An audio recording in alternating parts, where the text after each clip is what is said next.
Hello dear viewers, एक बार फिर से हम मौजूद हैं अजीत एग्रो फार्म पर, गांव खरकड़ा बास में। और यहाँ पर अगर देखा जाए तो नॉर्मली बहुत सी चीज़ें हमने आपको पहले भी दिखाई है, जैसे आपको जो वर्मी कंपोस्ट फर्टिलाइज़र है वो दिखाया, इसी के साथ साथ हमने आपको ऑर्गेनिक सब्जियाँ थी वो भी दिखाई थी। और आज एक बार फिर से हम पहुँचे हैं उसी एग्रो फार्म पर कुछ और जानकारी लेने के लिए। तो इस एग्रो फार्म के जो संचालक हैं वो हमारे साथ मौजूद है, उनसे बातचीत करेंगे। जिस तरह से देखा जा रहा है यहाँ पर जो अगर बातचीत कर लें, नॉर्मली सभी के पास जो बकरी फार्म होते हैं, मुर्गा फार्म होते हैं वो होते हैं, लेकिन इनके पास कुछ अलग है, हटके है। उसके बारे में हम इनसे बातचीत करेंगे कि ऐसा अगर खास क्या है, अलग हटके क्या है, जिसके बारे में पूरे जो अगर बातचीत कर ले आसपास के क्षेत्र में चर्चा है वो हो रही है। भाई साहब नमस्कार। नमस्कार जी भाई साहब।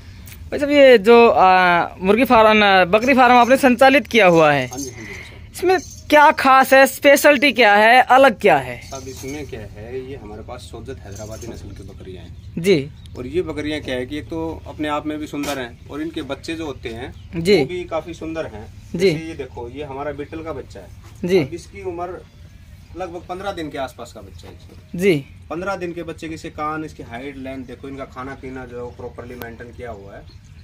क्या क्या देते हैं डाइटिंग में इनको आप? डाइटिंग में जी इनको क्या है कि एक तो हमारा क्या है, मिनरल मिक्सचर है जी, दूसरा नमक है, सेंधा नमक है, काला नमक है। फिर जो हमारे जो पशुओं के लिए फीड आती है वो बाकायदा फीड, इसको हर बकरी को 250-300 ग्राम के आसपास फीड दिया जाता है पर डे। चलिए देख ले, अगर बातचीत कर ले तो आप गांव में रहते हैं, आपने मुर्गी फार्म जो बकरी फार्म है वो खेत में बनाया हुआ है, तो थोड़ी असुरक्षा की भाव दृष्टि भी रहती होगी, अंदेशा भी बना रहता होगा कि भाई कहीं ना कोई जो मिस हैपनिंग है वो ना हो जाए। तो इसके लिए क्या प्रबंध किए गए हैं? इसके लिए जी हमारे पास बाकायदा यहाँ पे हमारा जो काम करने वाला बंदा रहता है, पूरा फार्म क्या है कि कैमरे लगे हुए हैं इसमें। अच्छा, कैमरा लगा हुआ है पूरे फार्म। चलिए ये देखिए यहाँ पर सीसीटीवी लेस कैंपस ये है, यहाँ पर सारे फोन से कनेक्ट है सारा जी है ना, ये सारा, उसकी कोई दिक्कत ही नहीं, सिक्योरिटी पर्पज से कोई दिक्कत नहीं है हमें। और दूसरा, ये सोजत नस्ल की बकरियां, लंबे कान है और वाइट इनके सींग है जी। कीमत क्या है इनकी अगर बातचीत की जाए? कीमत हमारे क्या है कि लगभग 20,000 से स्टार्ट होकर 45-50,000 तक की बकरियां हैं हमारे पास। मतलब आम बकरियों से कहीं ना कहीं बहुत ज्यादा कीमत है। सर बेनिफिट क्या है इनका, जैसे दूध का बातचीत कर ली जाए? इसका बेनिफिट क्या है जी, एक तो दूध का भी है इनका, दूसरा क्या है कि जो बच्चे इनके होते हैं वो बच्चे क्या है कि जैसे आम देसी बकरियों के बच्चे सस्ते बच्चे बिकते हैं, अब इनके बच्चे क्या है कि हमारे पास 15-20 हजार से नीचे कोई बच्चा बिकता ही नहीं है, जो मंथली 1.5 मंथ का बच्चा है। और जो बड़े बकरे हैं वो 50-50 हजार रुपए के बकरे हैं हमारे पास के। सर जैसे दूध की बातचीत कर ली जाए तो एक बकरी के नीचे एक बकरी के लिए जो हमारी सोजत नस्ल की बकरी हैं उसमें 1 से 1.5 किलो के आसपास दूध है। और जो हमारे पास 2 बीटल हैं वो 4-5 लीटर दूध की बकरियां हैं। फिर इन दूध का क्या करते हो, जैसे कहीं सेल करते हो या? नहीं सर, हम सेल नहीं करते, हम बच्चों को दूध पिलाते हैं। और कुछ घर के लिए जो हमारा एक डॉग रखा हुआ है, डॉग के लिए भी क्या है कि दूध चाहिए हमें, क्या है कि लगभग 1-1.5 लीटर तो डॉग के लिए हमारा डॉग है। जैसे काफी आमतौर पर सुनने में आता है किसी की प्लेट डाउन आ जाती है तो बकरी का दूध काफी लाभदायक बताया जाता है, उसके अंदर क्या ऐसा कुछ प्रोसेस है, किसी कोई बीमार हो तो वो आपके यहाँ से लेके जा सकता है? हमारे कोई अगर अड़ोस पड़ोस में बीमार होता है तो हम बकरी का दूध दे देते हैं, उसके लिए कोई दिक्कत नहीं है हमें।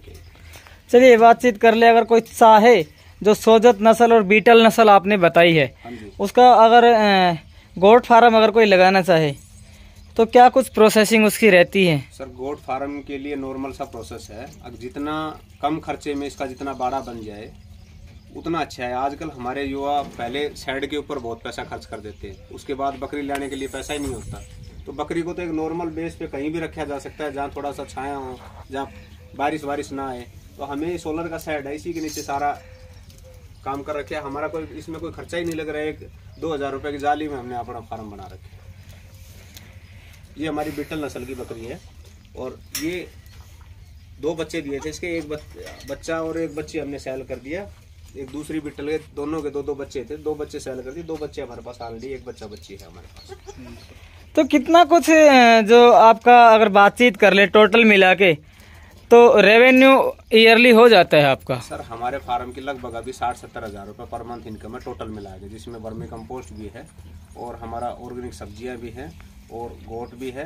तो टोटल 60-70 हजार रुपये पर मंथ की इनकम है हमारे फार्म से। कहेगी आज जो युवा बाहर भाग रहे हैं शहर में, हम चाह रहे हैं एक जगह अपने फार्म कहीं भी अपना सिस्टम स्टेबल किया जाए गांव में, तो सबसे अच्छा तो वही रहेगा कहेगी, क्योंकि शहरों में भी आदमी 20-25 हजार रुपये कमा के कुछ नहीं बचा सकता, अपने घर पे 5 हजार रुपये लेके नहीं आ सकता शहर से। देश में युवा चिल्ला रहे हैं बेरोजगारी है, बेरोजगारी है, बेरोजगारी है। वहीं आप जैसे जो युवा हैं वो स्वरोजगार की तरफ बढ़ रहे हैं, तो क्या कहना चाहेंगे ऐसे लोगों को जो बेरोजगारी से जूझ रहे हैं? सर बेरोजगारी तो देखो, तो कुछ काम करने से ही रोजगार मिलेगा। अब कोई काम करना ही नहीं चाहे तो उसके लिए तो बेरोजगारी कहे कुछ भी कहे, हम तो ये कह रहे हैं कि अगर आप मन से काम करें तो बेरोजगारी नहीं है, कुछ भी कर सकता है इंसान।